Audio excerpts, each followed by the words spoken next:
अस्सलाम वालेकुम। मेरा नाम हमाद कुरैशी है और आप मुझे देख रहे हैं TFX institute of capital markets के ऊपर। उम्मीद करता हूं कि आपकी ट्रेडिंग जर्नी अच्छी जा रही होगी, लेकिन अगर अच्छी नहीं जा रही तो अब इंशाल्लाह आने वाले दिनों में बहुत अच्छी होने वाली है, क्योंकि हमने बेसिकली एक प्लान लॉन्च किया जिसके अकॉर्डिंग हम अब से एक प्रॉपर एसएमसी आईसीटी एडवांस का कोर्स जो है वो लॉन्च करने जा रहे हैं, जो कि आप लोगों को मिलेगा बिल्कुल फ्री में यूट्यूब के ऊपर। और इसके अलावा हम साथ में कुछ और भी एड ऑन्स करें इसमें कि हम आपके साथ जो है वो बायास शेयर किया करेंगे, मतलब कि एनालिसिस। हम आपके साथ मार्केट एनालिसिस भी इंशाल्लाह डेली बेस के ऊपर शेयर किया करेंगे, और साथ में आप लोगों की जो लर्निंग का प्रोसेस है वो भी जारी रहेगा। सो आप लोगों ने अब हमारे साथ जुड़े रहना है।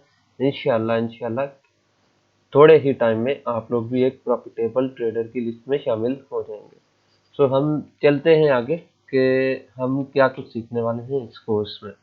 सो बेसिकली ये कोर्स जो है ये रहने वाला है स्मार्ट मनी कॉन्सेप्ट के ऊपर। अब smart money concept, SMC, ICT, काफ़ी सारे लोगों ने इसके बारे में सुना होगा, या हो सकता है कुछ ने ना भी सुना हो। ठीक है। ICT stands for inner circle trading, SMC stands for smart money concept. ठीक है। अब काफ़ी सारे लोग जो है वो इस चीज़ को यूँ समझते हैं कि जो आईसीटी है वो कोई और चीज़ है और जो एसएमसी है वो कुछ अलग चीज़ है। बट बेसिकली आईसीटी कोई ट्रेडिंग स्ट्रेटजी नहीं है। आईसीटी माइकल के चैनल का नेम है। माइकल जो कि मेंटर है जिसने एसएमसी को डिलीवर किया है, ठीक है, उसने अपने चैनल का नाम लिखा है आईसीटी इनर सर्कल ट्रेडिंग। जिसकी वजह से लोगों में ये मिसकंसेप्शन आ गया कि आईसीटी भी कोई स्ट्रेटजी है और एसएमसी भी कुछ कोई स्ट्रेटजी है। कुछ लोगों का तो यहाँ पे कॉन्सेप्ट जो है वो ये भी होता है कि आईसीटी जो है वो एक पूरी किताब है और एसएमसी जो है ना वो उस किताब का निचोड़ है, लेकिन ये गलत है। ठीक है। अगर आप चीज़ों को रिफाइन करके चलते हैं तो ऑब्वियसली आप किसी भी चीज़ को रिफाइन कर सकते हैं, लेकिन इट नेवर मीन्स कि आईसीटी को रिफाइन करके एसएमसी बनाई गई है, बल्कि आईसीटी सिर्फ एक नाम है उसके चैनल का जिसने एसएमसी डिलीवर की है। ठीक है। सो अब SMC stand for smart money concepts. तो स्मार्ट मनी कॉन्सेप्ट में बेसिकली हम जो है वो ये सीखने की कोशिश करते हैं कि ये जो स्मार्ट मनी है, अब स्मार्ट मनी क्या चीज़ है। ठीक है। पहले हम स्मार्ट मनी की बात कर लेते हैं कि स्मार्ट मनी क्या चीज़ है। तो स्मार्ट मनी हम बेसिकली कह सकते हैं इंटरबैंक्स को, या हेज फंड्स को, या हम जो है वो बड़े बड़े जो इंस्टीट्यूट्स हैं जिनके पास बहुत ज़्यादा बिलियंस ऑफ डॉलर में सरमाया है। ठीक है। जो लोग मार्केट मेकर्स हैं, जिन लोगों के पास इतनी पावर है कि वो मार्केट को मूव कर सके, इन सिंपल टर्म्स हम उन्हें स्मार्ट मनी कहते हैं। तो स्मार्ट मनी कॉन्सेप्ट क्या चीज़ है? स्मार्ट मनी कॉन्सेप्ट बेसिकली एक एक स्ट्रेटजी है जिसमें हम ये सीखने की कोशिश करते हैं कि हम उस तरीके से ट्रेड करें जिस तरीके से स्मार्ट मनी ट्रेड करती है। हम उनके फुटप्रिंट्स के ऊपर चल सके, हम उन्हें फॉलो कर सके, और हम उनके साथ मार्केट में जो मूव आ रहा है उसको कैप्चर कर सकें, रेदर देन कि हम उनके अगेंस्ट जाएं। तो स्मार्ट मनी कॉन्सेप्ट में और जो बाकी कॉन्सेप्ट हैं उनमें मेजर फर्क जो है वो यही है। अब काफ़ी सारे लोग जो हैं उनका वो ये भी क्वेश्चन होता है कि कौन सी स्ट्रेटजी की तरफ जाना चाहिए, कौन सी स्ट्रेटजी वर्क करती है, कौन सी स्ट्रेटजी वर्क नहीं करती, क्योंकि मार्केट में जो है वो मल्टीपल स्ट्रेटजीज है। ठीक है। सो सबसे पहले तो मैं आपको बोलूँ कि सबसे पहली जो चीज़ है जो मार्केट में वर्क करती है वो है आपकी साइकोलॉजी। ठीक है। साइकोलॉजी है तो फिर इससे बाद आगे आप जो है वो फर्दर ओन स्ट्रेटजीज में डिफरेंशिएट करें और आप एक अच्छी स्ट्रेटजी की तरफ मूव करें। जब आपकी साइकोलॉजी ही नहीं है तो ना तो आपको एसएमसी बचा पाएगी, ना आपको प्राइस एक्शन बचा पाएगी, ना ही आपको वीएसए बचा पाएगी, या फिर कोई भी ऐसी और स्ट्रेटजी मार्केट में जो है। ठीक है। तो हम कोशिश करेंगे कि smart money concept advance plus refined हम यहाँ पे अपलोड करना शुरू करें। अब एडवांस एंड रिफाइंड का मतलब क्या है? एडवांस्ड एंड रिफाइंड का मतलब ये है कि अब अगर अगर हम कंप्लीट एसएमसी की तरफ देखें ना, तो कंप्लीट एसएमसी जो है वो एक बहुत बड़ी फील्ड है, एक बहुत बड़ी, इसमें टर्मिनोलॉजीज, उसमें कॉन्सेप्ट बहुत ज़्यादा है। सो एडवांस्ड एंड रिफाइंड का मतलब ये होने वाला है कि जो वो कॉन्सेप्ट हैं या वो जो टर्मिनोलॉजीज है उनको रिफाइन किया जाएगा। ठीक है। उनमें से जो चीज़ें ज़्यादा अच्छी प्रोबेबिलिटी के साथ आती हैं, जो चीज़ें ज़्यादा अच्छे तरीके से मार्केट में इम्प्लाई की जा सकती हैं और जिनके रिजल्ट ज़्यादा अच्छे, हम वही चीज़ें आपको यहाँ पे सिखाने की कोशिश करेंगे।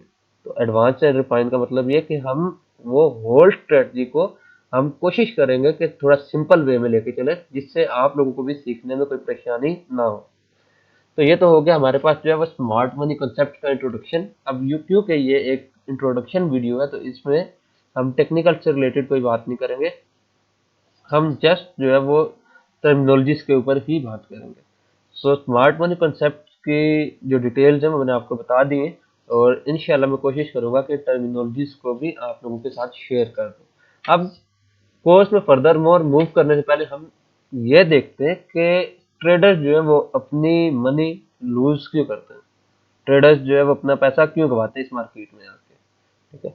सो अब अगर आप देखें कि कहा जाता है कि ट्रेडिंग एक हार्ड फील्ड है, या कहा जाता है कि ट्रेडिंग में 90% लोग लॉस करते हैं या 95% लोग लॉस करते हैं, सारों का अपना अपना कहना है।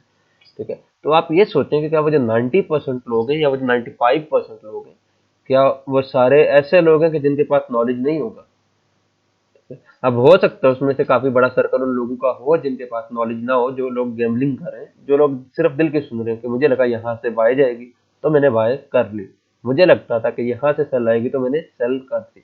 हो सकता है कुछ सर्कल ऐसे लोगों का भी हो उस 95% में। बट अगर हम बोले कि 95% लोग जो है जो लॉस करते हैं ट्रेडिंग में, वो सारे अनएजुकेटेड है या फिर उनके पास नॉलेज नहीं है, तो ये गलत होगा। 95% में से बहुत सारे लोग ऐसे भी आएंगे जिनके पास एक अच्छा खासा नॉलेज है, लेकिन स्टिल वो लॉस करेंगे। सो इस लॉस की वजह क्या, कुछ लोग इस चीज की वजह से जो है ना वो कहते हैं कि यार ये फील्ड जो है ये गलत है, या फील्ड जो है वो मैनिपुलेटिव है। कुछ लोग ब्रोकर के ऊपर इल्जाम लगा देते हैं कि जी ब्रोकर ने मैनिपुलेशन की है। कुछ लोग जो है वो मैनिपुलेशन के खाते में अपने स्टॉप लॉस डाल देते हैं कि यार हमारी ट्रेड ठीक थी, बट मैनिपुलेशन, मार्केट ने मैनिपुलेशन की है, मार्केट ने हमारा स्टॉप लॉस उठा लिया है, और जो है इसमें हमारी कोई गलती नहीं। सबसे पहले मैं एक चीज कॉन्सेप्ट और एक चीज जो है ये दूर करना चाहता हूँ। ये जो मिसकंसेप्ट है सब लोगों का कि जी मार्केट जो है वो हमारा पैसा खाती है। अब देखिए अगर रिटेलर्स की बात करें ना, तो रिटेलर्स जो है वो टोटल जो वॉल्यूम इस मार्केट में जनरेट कर सकते हैं, ठीक है, या रोज कर रहे हैं, उसकी परसेंटेज अगर हम टोटल वॉल्यूम में से निकालें तो शायद 5 to 10% बनेगी। क्योंकि मैं, आप या हमारे जैसे जितने भी रिटेलर्स हैं, वो मिल के भी कोई ट्रिलियन ऑफ डॉलर का वॉल्यूम नहीं जनरेट कर सकते। ठीक है, बिलियंस ऑफ डॉलर का भी नहीं कर सकते, ये भी बड़ा मुश्किल होगा। सो जो स्मार्ट मनी है उसका अपना वॉल्यूम इस मार्केट में कितना है, ट्रिलियंस ऑफ डॉलर है। तो मुझे ये बताएं, मैं कलेक्टिवली वॉल्यूम की बात कर रहा हूँ, कलेक्टिव वॉल्यूम की, मैं किसी एक सिंगल इंस्टीट्यूट की बात नहीं कर रहा। ठीक है, कलेक्टिव जो स्मार्ट मनी जिसमें इंटरबैंक से और इंस्टीट्यूट से हेज फंड से, मैं सब की मिला के कह रहा हूँ कि सब मिला के ट्रिलियंस ऑफ डॉलर का वॉल्यूम जनरेट कर लेते होंगे एक दिन में। और इसी तरह अगर हम रिटेलर्स को देखें तो उनका वॉल्यूम इस सारे वॉल्यूम के आगे कुछ भी नहीं।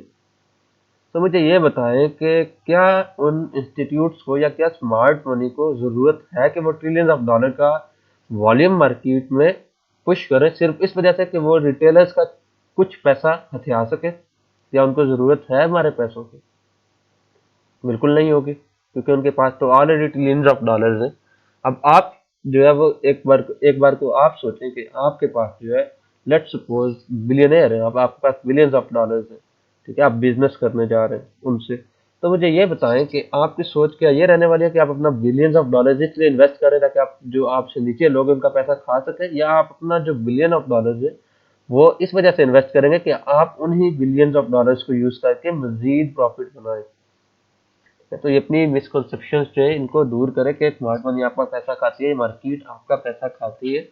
तो ये बिल्कुल ऐसा कहना गलत होगा, क्योंकि मार्केट के पास ऑलरेडी इतना पैसा है कि हमारा पैसा कलेक्टिवली उनके सामने कुछ भी नहीं है, कि उन्हें हमारे पैसे की जरूरत नहीं है। सो अब चलते हैं कि क्यों लोग लॉस करते हैं फिर। ठीक है, अगर हम मैनिपुलेशन को बीच में से निकाल दें तो फिर लोग लोग जो है वो लॉस क्यों करते हैं। ठीक है, कहीं ना कहीं किसी ना किसी हद तक हम चलो कह सकते हैं कि जी मैनिपुलेशन हो गई। ठीक है, लेकिन बेसिकली हम अगर किसी कॉन्सेप्ट के ऊपर काम कर रहे हैं, ठीक है, तो ये भी तो हमारी जिम्मेदारी है कि हम मैनिपुलेशन से बचें। अब अगर हर स्टॉप लॉस को मैनिपुलेशन के खाते में डाल दिया जाए तो फिर तो ये गलत होगा। ठीक है, आप अगर लेट्स सपोज आप 10 ट्रेड ले रहे हैं, उनमें से आपकी 8 टॉप लॉस में जा रही है, और आप उसको मैनिपुलेशन के खाते में डाल रहे हैं कि जी मार्केट को मैनिपुलेट करिए, तो इसका मतलब है आप गलत है, आपने कभी रिसर्च ही नहीं की। ठीक है, कि आप में से कितने लोग होंगे जो लॉस करने के बाद जो है वो लिखते हैं, या अपनी जो ट्रेड्स उनको जर्नल करते हैं कि यार इस ट्रेड में मैंने क्या गलती की थी जिसकी वजह से मुझे लॉस हुआ, या मेरा स्टॉप लॉस क्यों हिट हुआ।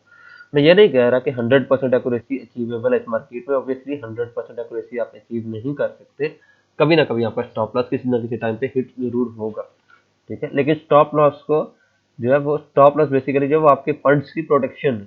कुछ लोग उसको जो वो स्टॉप लॉस को समझते हैं कि यार स्टॉप लॉस जो है वो मौत है, लेकिन स्टॉप लॉस जो है वो आपके फंड्स की प्रोटेक्शन है, जो आपके फंड्स को एक बड़े लॉस से बचाता है, ठीक है। सो कभी ना कभी आपका स्टॉप लॉस तो हिट होगा। अगर आप 10 बार ट्रेड कर रहे हैं, ठीक है, आप 10 ट्रेड ले रहे हैं, तो उनमें से अगर आपका 2-3 का स्टॉप लॉस हिट हो गया तो कोई बात नहीं, ठीक है, इतना तो गुंजाइश बनती है। लेकिन अगर 10 में से 7-8 का स्टॉप लॉस हिट हो रहा है तो फिर गुंजाइश नहीं बनती। फिर आपको चाहिए कि आप नॉलेज की तरफ चले, आप चीज़ों को सीखें, ठीक है। अब हम कुछ और रीजंस की बात कर लेते हैं कि लोग क्यों जो है वो अपने फंड्स या अपना कैपिटल लॉस करते हैं। सो उसमें आपके पास जो ये रीजंस लिखी हुई है, पहली reason lack of trading discipline.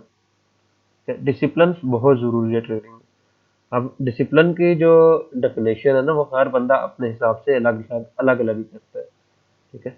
सो मैं अपने हिसाब से अगर मैं डेफिनेशन करूँ डिसिप्लिन की, तो बेसिकली डिसिप्लिन में सबसे पहले आपको पास आता है, क्योंकि हम स्मार्ट मनी कॉन्सेप्ट्स वाले हैं, तो हम प्राइस के साथ साथ टाइम को भी ट्रेड करते हैं, ठीक है। तो डिसिप्लिन बेसिकली आप कह सकते हैं कि आप अपने एक रूल्स बनाएं। लेट्स सपोज मैं आपको एक मशवरा दे देता हूँ या रिकमेंडेशन मेरी है, वो ये है कि आप लोग जो है वो या तो न्यूयॉर्क सेशन को ट्रेड करें, यूएस सेशन जो है, या फिर आप लंदन सेशन को ट्रेड करें।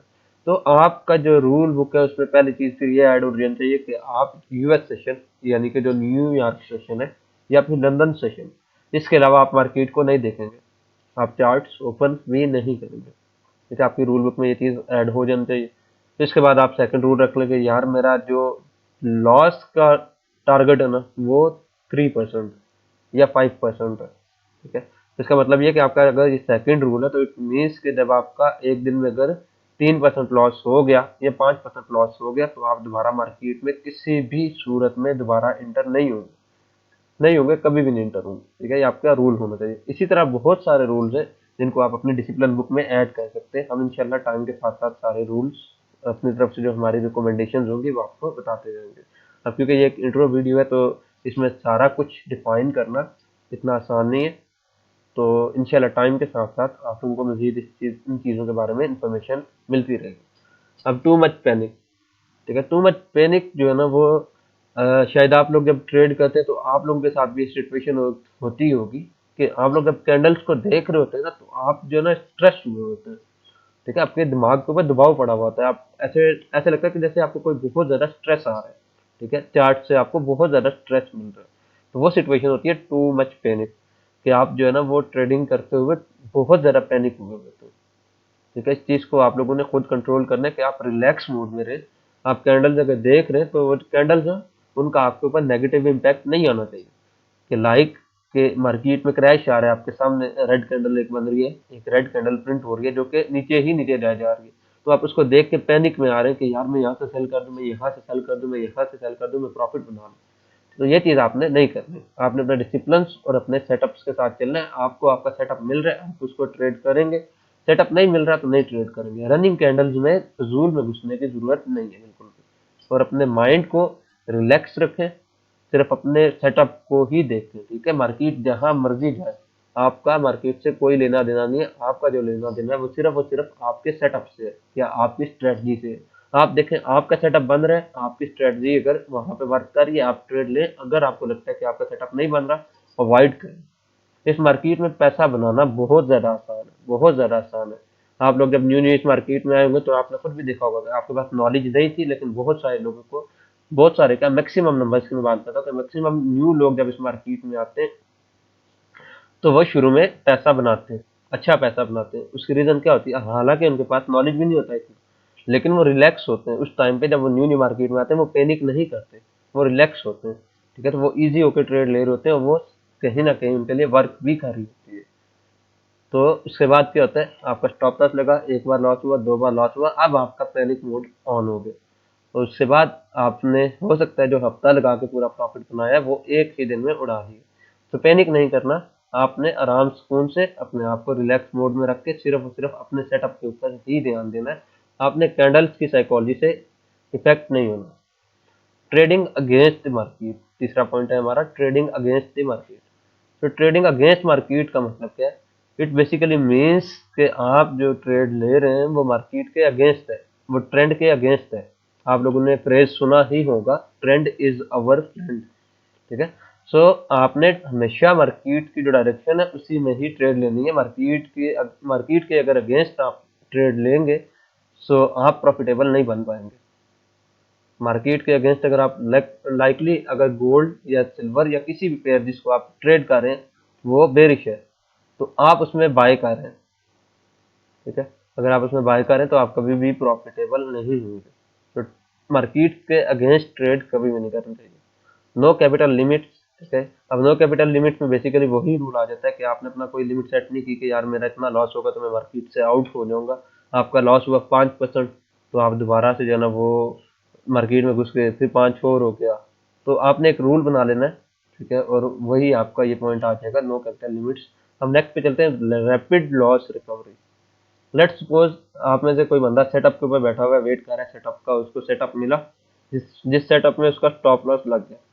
ठीक है। उसके बाद काफी सारे लोगों की साइकोलॉजी खराब हो जाती है कि यार मैंने पूरा दिन वेट किया अपने सेटअप का, अब मैंने अपने सेटअप के ऊपर ट्रेड लिया, मेरा स्टॉप लॉस लग गया, तो अब यार मैं तो भाई प्रॉफिट करके ही जाऊंगा, मैं लॉस रिकवरी लाजमी करूंगा, मैं लॉस को रिकवर करूंगा ही करूंगा। तो ये लॉस रिकवरी वाली जब साइकोलॉजी आपके दरमियान में आती है ना, तो फिर आप आ जाते हैं रिवेंज ट्रेडिंग मोड में। तो जब रिवेंज ट्रेडिंग मोड में आप आते हैं तो फिर आप कभी भी प्रॉफिटेबल नहीं हो सकते। आप हो सकता है रिवेंज ट्रेडिंग के चक्कर में उसी दिन ही अपना अकाउंट वॉश कर लें। ठीक है। देखिए, लॉस रिकवरी नाम की इस मार्केट में कोई चीज है ही नहीं। अगर कोई बंदा बोले ना लॉस रिकवरी तो वो गलत है। ठीक है। ये बिल्कुल ऐसा ही है कि आपने एक बिजनेस शुरू किया है और उसमें आपका लॉस हुआ है, वो बिजनेस आपका खत्म हो गया, तो आप किसी और बिजनेस में मूव ऑन कर रहे हैं ये सोच के कि यार जो मेरा पिछला बिजनेस था मैंने उसकी जो उसमें जो लॉस हुआ है वो रिकवर करना है। बट एक्चुअल में होता ये है कि जब आपने एक बिजनेस शुरू किया और आपको उसमें लॉस हो गया तो जो नेक्स्ट बिजनेस होगा वो कभी भी पिछले बिजनेस का जिम्मेदार नहीं होगा। ठीक है। उसमें से आपने ये नहीं सोचना कि प्रीवियस जो बिजनेस इसमें लॉस हुआ है उसकी रिकवरी करें। इसमें आपने जो न्यू बिजनेस ओपन किया इसमें ये सोचना है कि यार ये बिजनेस इससे मैं ग्रोथ हासिल करूँ, इस बिजनेस को मैं ग्रो करूँ। तो इसी तरह ट्रेडिंग में एक एक ट्रेड का जब स्टॉप लॉस लग गया और आपने नेक्स्ट ट्रेड ली तो वो जो नेक्स्ट ट्रेड है वो पिछली ट्रेड की जिम्मेदार कभी भी नहीं हो सकती। Let bygones be bygones. एक ट्रेड उसमें स्टॉप लॉस लग गया, बस वो ट्रेड खत्म। नेक्स्ट ट्रेड आपका एक न्यू दिन है। ठीक है। आपका एक न्यू बिजनेस है। तो नेक्स्ट ट्रेड जो है वो उसके अपने लॉस और प्रॉफिट उसके अपने लॉस और प्रॉफिट की रिस्पॉन्सिबल है, वो पिछली ट्रेड के लॉस की रिस्पॉन्सिबल नहीं है। सो ये जो लॉस रिकवरी वाली सोच है ना, खुदारा इससे निकलें और हर ट्रेड यूं समझ के लें कि आप एक न्यू ट्रेड ले रहे हैं जिसमें आपका प्रॉफिट लॉस जो है वो इसी ट्रेड की जिम्मेदारी है। ना तो कोई पिछली ट्रेड अगली ट्रेड के प्रॉफिट लॉस की जिम्मेदार है और ना ही कोई अगली ट्रेड जो है वो पिछले गुजरे हुए लॉस की जिम्मेदार है। ठीक है। तो आपने लॉस रिकवरी का सोच के कभी भी ट्रेड नहीं करनी। आपने अपने सेटअप पे बैठना, एक का स्टॉप लॉस लग गया कोई बात नहीं, फिर सेटअप मिला फिर ट्रेड करें, प्रॉफिट आ गया तो डेट्स गुड। नहीं आया, अगर दोबारा स्टॉप लॉस लग गया, आपका 5% जो आपने लिमिट रखी थी वो एक्सीड होगी तो आप मार्केट से उठ जाए, आप नेक्स्ट डे देख लें। ठीक है। Relying solely on tips. तो इसमें जो टिप्स का जिक्र हो रहा है ये बेसिकली सिग्नल्स की बात हो रही है कि सिर्फ और सिर्फ सिग्नल्स के ऊपर रिलाय करना। मैं सिग्नल्स को गलत नहीं कह रहा, काफी सारे लोग हैं जो अच्छा काम कर रहे हैं सिग्नल्स ग्रुप में, काफी सारे लोग हैं जो नहीं भी कर रहे अच्छा काम। ठीक है। अब अगर आपको अच्छा एक ग्रुप मिल गया, अच्छा सिग्नल प्रोवाइडर मिल गया तो आपके तो जो है वो सोने पे सुहागा वाली बात होगी। लेकिन फिर भी अगर आप खुद से सीख नहीं रहे, अगर आपके पास जीरो नॉलेज है और आप सिर्फ और सिर्फ सिग्नल्स वालों के ऊपर रिलाई करें तो फिर आप प्रॉफिटेबल नहीं हो पाएंगे। आपके लिए आपके पास कम से कम खुद भी इतना नॉलेज होना चाहिए कि अगर लेट्स कोई भी बंदा, ठीक है, आप फर्ज कर लें कि मैं ही आपको सिग्नल प्रोवाइड कर रहा हूँ तो आप में इतनी कैपेबिलिटी होनी चाहिए कि आप उस सिग्नल को देख सकें कि यार ये सिग्नल अगर इसने प्रोवाइड किया तो किस बेसिस के ऊपर प्रोवाइड किया। ठीक है। आप उसको सिग्नल को पढ़ सकें, आपको उसके पीछे के जो लॉजिक है वो समझ आ जाए। अगर मैं आपसे कोई सिग्नल शेयर करूं तो आपको समझ आ जाए कि यार ये यहाँ पे ये वाला सेटअप बना है जिसकी बेस के ऊपर ये सिग्नल शेयर किया गया। ठीक है। तो इसलिए सिर्फ और सिर्फ सिग्नल्स के ऊपर रिलाई नहीं करना चाहिए। आपको कोशिश करनी चाहिए कि आप अपनी भी नॉलेज जो है वो टाइम के साथ साथ इम्प्रूव करें और ऐसे ही आप प्रॉफिटेबल बन सकते हैं। इसके बाद आता है पुअर फीडबैक लूप, मतलब अपनी ट्रेड्स को जर्नल ना करना, जो बात मैंने शुरू में की थी कि आपने जब अपनी ट्रेड आपकी कोई जिसका स्टॉप लॉस लगा तो आपने फिर उसको जर्नल किया, आपने वजह फाइंड आउट की कि यार मैंने क्या गलती की है जिसकी वजह से मेरा स्टॉप लॉस लगे। ठीक है। तो जब आप ये काम करना शुरू करेंगे तो इंशाल्लाह आप लोग प्रॉफिटेबल हो जाएंगे। हम चलते हैं नेक्स्ट, देखते हैं कि हमारे पास इससे हट के कोई न्यू जो रीजन है वो आती है या नहीं। तो अब यहाँ पे भी बेसिकली चीज़ें तो वही है कि नो रिसर्च, कि आपकी अपनी कोई रिसर्च नहीं है, आपके पास खुद से कोई नॉलेज नहीं है, आप किसी के ऊपर सिर्फ रिलाई करें या तुक्के मारें। इसके बाद है chasing the market. Chasing the market का मतलब ये है कि आपका एक सेटअप है जिसका आप वेट कर रहे थे और वो सेटअप नहीं बन रहा, तो आप मार्केट में बेजा बेजा जो है ना ट्रेडिंग करने लगे, आप मार्केट को चेज कर रहे हैं। आपने हमेशा अपने सेटअप को चेज करना है, मार्केट को कभी भी चेज नहीं करना। मार्केट जहां भी जा रही है उसको जाने दें, आपके सेटअप में आ रही है तो आप ट्रेड करें, नहीं आ रही तो उसको छोड़ दें। ओवर ट्रेडिंग मतलब कि आपने एक ट्रेड ली, आपने प्रॉफिट बनाया, आपने सोचा यार अब प्रॉफिट आ गया तो थोड़ा सा और करते हैं, आपने फिर प्रॉफिट बनाया, फिर आपने सोचा यार दोबारा करते हैं, फिर एक बार लॉस हुआ तो आपने कहा यार अब जो प्रॉफिट बनाया था वो लॉस हुआ था, चलो वापस वो रिकवर कर लेते हैं। फिर आपने दोबारा ट्रेड ली, फिर लॉस। अब क्योंकि आपकी साइकोलॉजी खराब हो रही है बार बार ट्रेड करने से, तो आप अच्छी ट्रेड भी नहीं ले पाएंगे ऐसे सिनेरियोज में। तो इसलिए ओवर ट्रेडिंग को अवॉइड करें। मैंने आपको टाइम जैसे एक रिकमेंडेशन दी थी कि आप लंदन में या न्यूयॉर्क में ट्रेड करें, तो आप अपने टाइम के ऊपर आए, आपका सेटअप बन रहे उसको ट्रेड करें, नहीं बन रहा छोड़ दें, नेक्स्ट डे देख लें। मैरिंग अपोजिशन, ये काफी सारे लोगों की जो है वो होती है आदत कि शादी करके बैठ जाना किसी भी ट्रेड से। इसका मतलब ये है कि आपने बाय कर ली, आपने शायद ठीक बाय की, मार्केट आपको $100 $200 का प्रॉफिट भी दे रही है, लेकिन आपने कहना नहीं बस मैंने बाय किया, अब मार्केट नीचे तो आएगी नहीं, मार्केट तो ऊपर ही ऊपर जाएगी, तो मैं ये ट्रेड क्लोज ना करूँ। वो जो आपको प्रॉफिट आ रहा है वो आप बुक ना करें, आप बस ट्रेड को पकड़ के बैठ जाएं, नहीं यार अब इसको होल्ड करना है, होल्ड करना है, होल्ड करना है। ठीक है, कुछ लोग कहते हैं होल्ड इज गोल्ड, बिल्कुल होल्ड इज गोल्ड, लेकिन होल्ड इज गोल्ड इस सेंस में होता है कि जब आप जो है बिगर टाइम फ्रेम्स के ऊपर ट्रेड करें, लाइक आप स्विंग ट्रेडिंग करें, आप H1 के ऊपर, सॉरी H4 के ऊपर ट्रेड करें, या आप डेली के टाइम फ्रेम के ऊपर ट्रेड करें, या वीकली या मंथली के टाइम फ्रेम के ऊपर ट्रेड करें, वहां पे आप कह सकते हैं होल्ड इज गोल्ड, क्योंकि वो टाइम फ्रेम जो है वो होल्डिंग मांगते हैं। आप ट्रेड करें, लेट्स सपोज M5 के ऊपर या M15 के ऊपर आप ट्रेड करें, ठीक है, छोटे टाइम फ्रेम की आप सेटअप के ऊपर ट्रेड करें और आप उससे एक्सपेक्ट करें कि वो आपको रिजल्ट जो देगी वो मंथली टाइम फ्रेम्स के हिसाब से देगी, तो ऐसा पॉसिबल नहीं है। तो इसलिए जहाँ पे आपका सेटअप आपको बताए कि यार यही टीपी पॉइंट है, यहाँ पे आपको ट्रेड से बाहर आना है, तो वहां पे आप अपना प्रॉफिट बुक करें और मार्केट से बाहर आ जाए। और बहुत सारे लोग जब इस वजह से नुकसान उठाते हैं कि वो ट्रेड लेते हैं, उनकी ट्रेड प्रॉफिट में जाती है, वो बुक नहीं करते, वापस आती है ट्रेड, उनका स्टॉप लॉस लग जाता है। अब इससे होता क्या, तो वो क्योंकि प्रॉफिट तो वो बुक कर नहीं रहे, तो उनका अकाउंट ऊपर जा नहीं रहा, लेकिन बार बार क्योंकि जब ट्रेड उनकी प्रॉफिट में जाके वापस आ रही है, स्टॉप लॉस हिट कर रही है, तो प्रॉफिट तो उनको आ नहीं रहा, लेकिन वो थोड़ा थोड़ा करके लॉस उनको आ रहा है, जो एट द एंड उनका अकाउंट वॉश आउट कर देगा। लेटिंग लॉसेस गेट टू लार्ज, ठीक है, ये भी बेसिकली इसी चीज की जो है ना वो सेकंड फॉर्म है मैरिंग अपोजिशन की। मैरिंग अपोजिशन में ये था कि आप प्रॉफिट में ट्रेड्स को होल्ड कर रहे हैं। अब यहाँ पे लेटिंग लॉसेस गेट टू लार्ज, ये बेसिकली जो है ये इंडिकेट कर रहा है कि आप अपने लॉसेस को जो है ना बहुत ज़्यादा होल्ड कर रहे हैं। मतलब आप किसी ऐसी ट्रेड को होल्ड करके बैठ गए जो कि नुकसान में जाए जा रही है। आपने लेट्स सपोज गोल्ड बाय किया, गोल्ड सेल जा रहा है, आप उसको क्लोज नहीं कर रहे, ठीक है, आप उसको क्लोज नहीं कर रहे, आप क्या, आपको क्योंकि आपकी साइकोलॉजी बनी हुई होगी शायद कि यार मैं जब मैं ट्रेड क्लोज करूंगा तो मार्केट ऊपर आ जाएगी, तो मैं यार अभी ट्रेड क्लोज ना करूं, मैं होल्ड करूं, मार्केट वापस आएगी तो मैं जो है ना वो जीरो के ऊपर निकल जाऊंगा या थोड़ा बहुत प्रॉफिट लेके निकल जाऊंगा। तो आप लॉस में ट्रेड को होल्ड करके बैठे हुए, तो ये काम भी आपने बिल्कुल भी नहीं करना। आपने अपने लॉसेस को हमेशा कंट्रोल में रखना है। इस मार्केट में जो है वो सबसे मेन चीज़ है अपने लॉस को कंट्रोल करना, और आप लॉस को कंट्रोल कर सकते हैं, तो आपने हमेशा अपने लॉसेस के ऊपर कंट्रोल रखना है। और बाकी इंशाल्लाह हम कोशिश करेंगे कि कल से जो है ना प्रॉपर जो एजुकेशनल कंटेंट है उसकी अपलोडिंग भी शुरू कर दें, और साथ में एनालिसिस की भी वीडियोस अपलोड करना शुरू कर दें। तो तब तक मुझे आप इजाज़त दें, दुआओं में याद रखिएगा। अल्लाह हाफिज़।